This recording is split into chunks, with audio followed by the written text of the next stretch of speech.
Pernahkah hati anda terasa seperti tanah kering kontang, tidak diurus, penuh kerisauan dan kekosongan, tiada apa pun dapat tumbuh subur? Ini tanah hati kita yang sering diabaikan. Bagaimana kita boleh mengubahnya? Mari kita renungkan bersama. Kitab Yeremia 4:3 berkata, "Bajaklah bagimu tanah baru yang belum dikerjakan, dan janganlah menabur benih di antara duri-duri." Ini adalah seruan Tuhan untuk mengusahakan hati kita. Membajak bermaksud membersihkan duri, segala dosa, dendam, keangkuhan dan keputusasaan yang menghalang kasih Tuhan. Ia proses penyucian menjadikan hati kita tanah subur.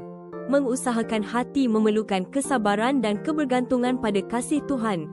Dengan rendah hati, kita mohon Dia bimbing kita. Apabila hati bersih dari duri, benih firman-Nya, kasih, kedamaian dan sukacita akan tumbuh mekar. Kita akan jadi saluran berkat dan kasih-Nya. Mari buka hati kita setiap hari untuk diubah. Semoga kasih Tuhan melimpahi kita semua. Amin.